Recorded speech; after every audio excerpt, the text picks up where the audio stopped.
बात हो, मैं आप लोग को पा करके दुख का अनुभव कर रहा। पहले बात हो ये, इस आधार पर कि बहुत दूर दूर से आए हैं, यह बहुत ध्यान लगा करके एक दूसरे के बात समझ रहे हैं, कहीं ना कहीं अंतिम निष्कर्ष निकलेगा है, ऐसा विश्वास करते हुए हम उत्सवित हों। ठीक है।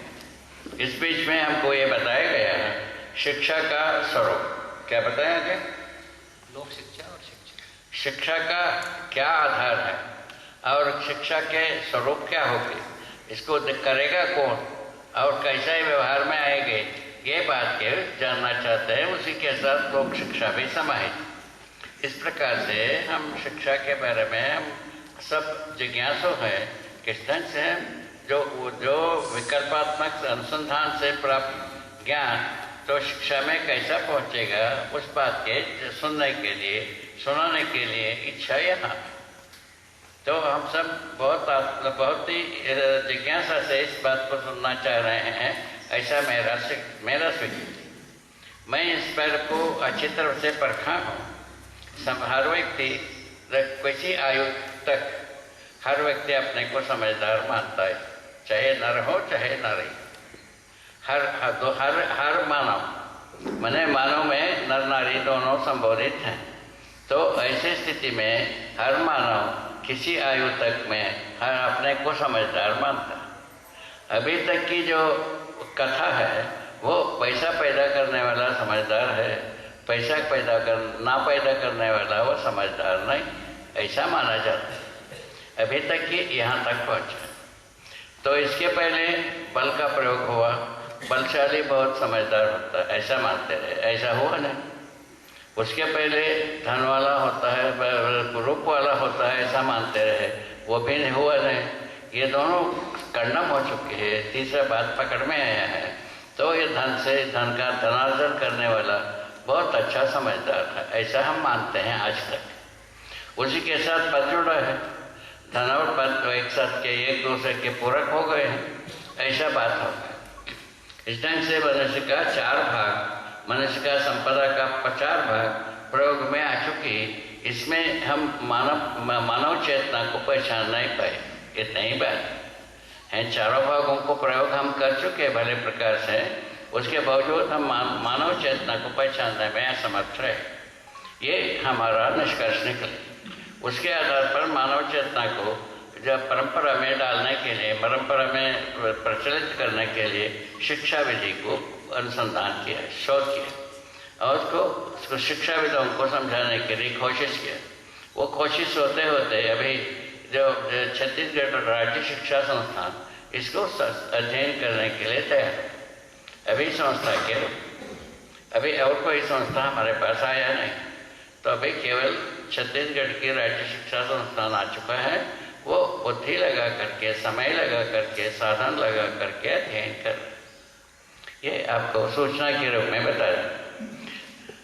अध्ययन में क्या दिया पूछा जाता है, अध्ययन में क्या अध्ययन करा रहे हो, ऐसा पूछा जा सकता है। उसमें क्या है, अनुसंधान विधि से, मानव चेतना विधि से मानव व्यवहार दर्शन नाम की एक समय पुस्तिका तैयार की। ठीक है, उसको हम एक शोध ग्रंथ भी कह सकते हैं, ऐसा भी कह सकते हैं। ग्रंथ तैयार हुआ, उसको अध्ययन कराते हैं। उसके पहले हम एक ऐसा विकल्प आया, उसको विकल्प के नाम से एक छोटा सा पुस्तिकाकार में आप लोगों के हाथों में प्रस्तुत किया। उसमें कई को ये विकल्प आया, क्यों आया, कैसा आया, ये दोनों बात को स्पष्ट किया। इसको अध्ययन कर सकते हैं। उसमें कोई प्रश्न हो तो हमसे पूछ सकते हैं, उसका उत्तर हमारे पास।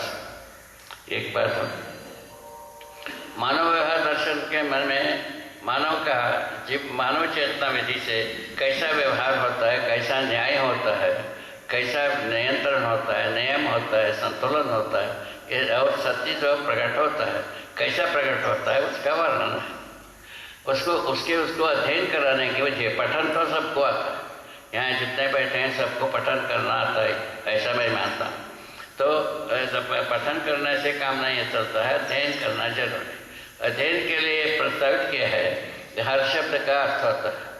हर शब्द का अर्थ के अर्थ के रूप में अस्तित्व में वस्तु होता है।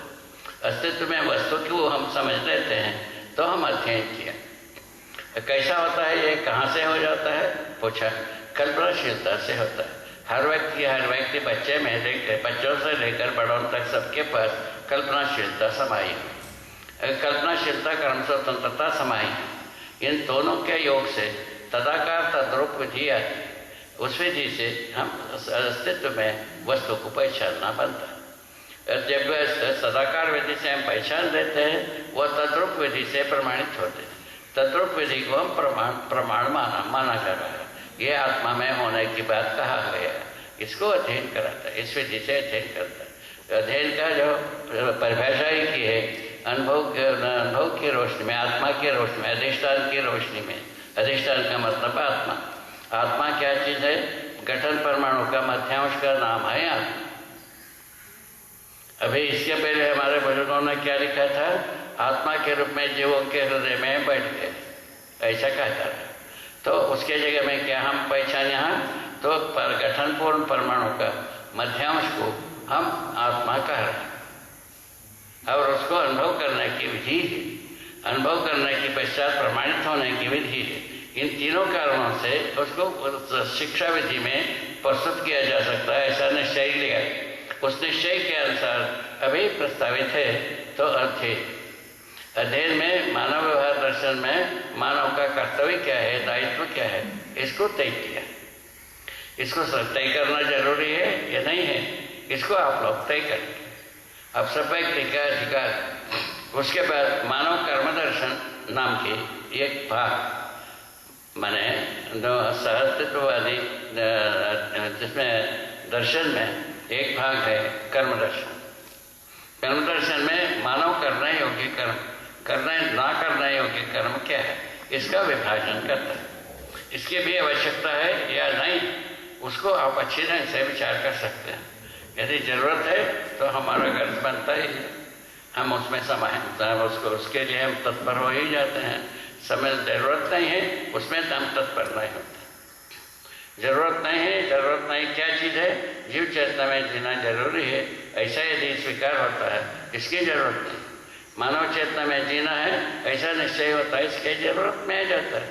इतना ही बात। उसके बाद इसके अभ्यास दर्शन, व्यवहार और अभ्यास, कर्म का अभ्यास कैसा करेगा और उसका निर्धारण किया कि कैसा अभ्यास किया जाए, उसके बारे में बात किया है।